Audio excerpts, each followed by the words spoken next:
And it's my belief, backed up by some interesting research, that there is a relationship between sexual repression from an early age and rather strong attitudes of aggression in later life, aggression and violence. And one of the earliest people to write about this was Wilhelm Reich, I think, who got it all wrong, but never interestingly wrong, if you like, because he was one of the students of Sigmund Freud. It is important to my whole philosophy, the way Reich thought, okay, as well as Kinsey, because he was concerned with an idea of explaining how it was that the German people at the time of the Third Reich could come to do such terrible things and to follow Hitler, murder all the Jews, behave absolutely disgracefully, start war and so forth, and have a very, very aggressive, hard-hearted attitude. And Reich, along with many other people, was exploring the idea that there's a kind of mass psychosis, the mass psychosis of fascism. And he attributed this to early upbringing and that the whole of society was going in the wrong direction in terms of its upbringing of children. Now, Reich may or may not have been right, and there are reasons to suppose that he wasn't in terms of Freudian theory. Let's knock that on the head. But there's a core aspect of his thinking there, which I think still applies in, say, American society. We can see very clearly where they're more concerned with keeping their guns and freedom to shoot, and they've got a very kick-ass attitude, both in America and all around the world. And we saw that terrible incident recently where kids were mown down by a gunman. I've forgotten how many children were killed at school by some mad gunman. And we have incident after incident of this. Now, what I would see this tied to as a sexually repressive childhood, which pertains more in the United States than in this country. Now, if there is a difference in approach to pedophilia in America as opposed to the United Kingdom, I'd say it's worse there. More repressive, more hateful, more concerned to send people to jail for decades and hundreds of years notionally. And I do think it is tied to this early sexual repression. And there is some evidence to back this up. The word originally, from its modern origins, was derived from ancient words. But paedophilia meant love for children. And in its psychological use, it meant love taken in the sexual sense as well as in any other sense. And this was a 19th century word.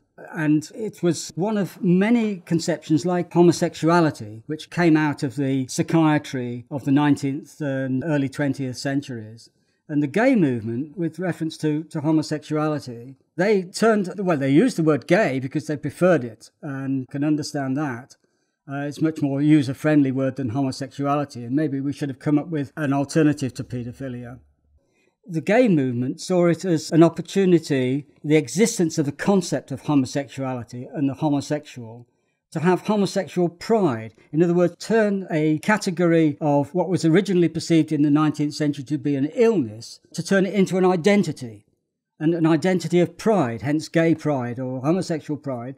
And we wanted to do the same thing with pedophilia. It's what Foucault called the reverse discourse. The discourse starts out being of a psychiatric nature, and then the people who are labelled unite and make it an identity.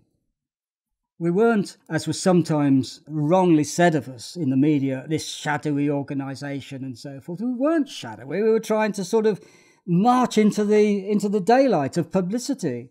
Because we wanted to tell people about ourselves. We didn't want to hide anywhere in the shadows. And so that's why we started putting out press releases and we produced publications. We sent a questions and answers booklet, sort of what is paedophilia and, sort of what paedophiles think and feel and so forth. And it was questions and answers. About a 16-page booklet. We undertook the expense, and it was considerable expense then, of posting it. You couldn't email things or whatever. Posting it to every member of Parliament, which was possibly too much of a red rag to a bull. But, that was putting our message out there. And we also had formal law reform proposals. This was to be a proper organisation. We had an AGM, we had a constitution. Everything was properly democratic and constituted. We felt ourselves to be part of the democratic process. And part of that was producing proposals for the reform of the law. And we had quite an elaborate document. I can't claim any credit for drawing it up because I was not actually amongst the first members of PI. But there were those who undertook this considerable task and did it very well. Actually, our legal proposals were seen, we are told, by the greatest reforming Home Secretary, arguably, that this country has ever known, Roy Jenkins, who was responsible for presiding over the reforms such as the abolition of hanging, the decriminalisation of adult homosexuality, reform of the abortion laws, reform of theatre censorship. Roy Jenkins was the bee's knees, as far as I'm concerned, in terms of a Liberal Home Secretary. Now, he saw our proposals. We had a little mole in the civil service in the Home Office who knew his thinking. And he saw our proposals and said, well, yes, these are very good. Haven't a cat in hell's chance, of course, politically, but yes, good proposals. When Tony Blair introduced the ASBO system against antisocial behaviour, what he was doing was entirely new as a means of trying to eliminate not just what was then considered to be criminal behaviour, but antisocial behaviour which didn't rise to the level of criminality, such as noisy neighbours, making a nuisance of themselves, and that kind of thing. So our proposals were on the same theoretical lines as ASBO's, but coming from a more liberal and permissive direction. What I mean by that is that both ASBO's and our proposals invoked the civil law as opposed to the criminal law. We saw it as using a more delicate instrument instead of using a sledgehammer to crack a nut. Because what you have when you have the prosecution of an adult for sexual involvement with a child is not only the adult going to prison for many years, as may well be the case, but you also have a traumatised child. Because if that had been a consensual relationship, and I contend that there are such things, then what you have is a child who sees that relationship not only broken up, but also is made to feel responsible for his friend going to jail. Well, that's the way it used to be, and I think it's probably worse now. And seen as complicit in something bad. And that's what we wanted to get away from. The sort of headline position is that we're going to abolish the age of consent. Now, that doesn't mean to say that we felt that it was okay to have for any adult to impose himself or herself on a child, in infancy or toddlers and young kids or adolescents or on anybody. That doesn't mean we would leave kids unprotected. There are more ways than one of having protection of kids who don't want to be engaged in relationships with adults. And this is where we had a more subtle system in mind than the sledgehammer to crack a nut of the criminal law. If instead you have a relationship examined, if somebody comes to light, a teacher says or a parent thinks that something is happening which is not good for their kid, they can't do anything about it. It may be a teenager who's got very strong opinions, say a 14-year-old, something like that, who doesn't agree with their parents, but it could come before a civil court. We envisaged it as something like a family court, and those things exist, whereby it would be talked through in front of a magistrate, and the child would have a chance to put their view, and so would the adult who's engaged with them, and so would any other relevantly interested party. And then you would have a magistrate who's able to come to a conclusion, which might be, well, this must be stopped. But if it was a case where the adult had clearly imposed themselves, then the criminal law could still be invoked, not on the basis of an age of consent, but on the basis of a sexual assault, full stop. We had a constitution. One of the main elements of that constitution was that we would have law reform, which would involve the abolition of the age of consent and the replacement of the age of consent concept with an alternative means of protecting children against assault. So if a child was assaulted by an adult, if they're engaged in something they did not want, we would maintain the criminal law. We would not leave children unprotected. What we would do would be to say that that person has offended by assaulting the child, and it would simply be a matter of sexual assault or rape or whatever, and the adult could still go to jail and the child would still be protected.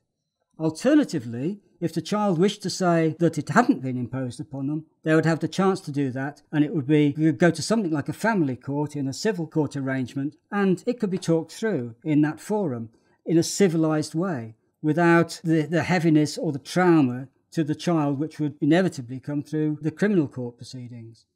There's been a lot of confusion over what our proposals were. I think they were pretty good proposals, except for one thing, that they were very detailed, legalistic, and it would take a lawyer to understand them, unfortunately. This was a great problem.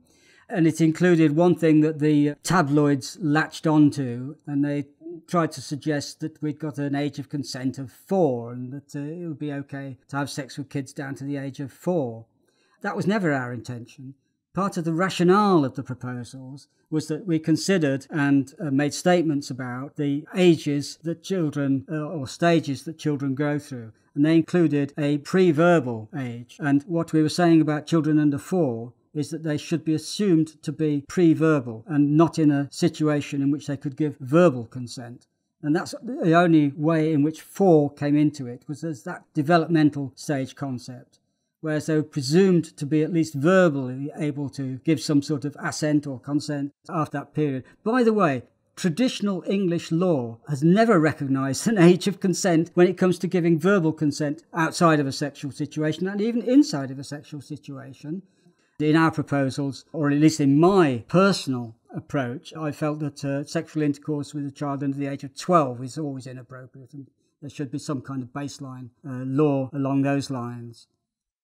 First of all, let's say something about what we mean by sexual, because I don't mean, when I use that word, penis in a vagina or an anus. I am talking much more broadly than that.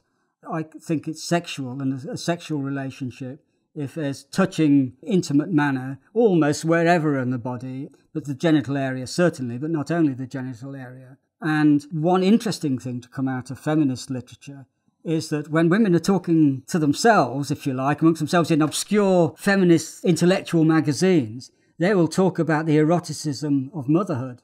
And they will talk about some women, not all, but some women experiencing orgasm during breastfeeding. And some women, well, all women, all mothers pretty well, are very, very intimate with their babies. And this is, or has, an erotic element to it. And so I don't think at any age that eroticism should necessarily be ruled out. It can't be. A mother cannot be a good mother without being to some extent erotic. And this is where we come into the theme of pedophilia, or attraction to children, being a good thing, a beneficial thing, when it is attached to overall benevolent and good feelings to the child, as is usually the case, 99% of the times, between a mother and child. And that kind of eroticism is a good kind of eroticism. But it's not only felt by mothers. It's felt by others, including me. And so I don't think it makes sense to rule out erotic contact at any age at all. It just depends, however, on the nature of that contact and what the child feels about it, and whether it's going to be a part of a relationship which is on the whole a good and loving and tender relationship. This links into what I was saying earlier on to some extent, because, you've got to think in terms of, or I would invite you to think in terms of the integrated nature of the philosophy of sexual liberality as well as liberation. It's not just a matter of enabling people to have a good time. It's not about just being hedonistic. The 1960s got a bit of a bad reputation for going too far in terms of selfish sexuality, men being able to put it about everywhere and women sort of having to carry the can when things went wrong with pregnancies and this kind of thing. I was never in favour of unbridled hedonism. To me, it's always part of something a little bit more deep. Having said that, it's not necessarily a matter of exclusivity. I think we have a lot of problem attached to jealous sex and exclusive sex. So it's not about lifelong relationships necessarily, but it is about good feelings towards whomever you are with at that time, and that means caring about them. Because of my upbringing, I'd been very much loved as a child.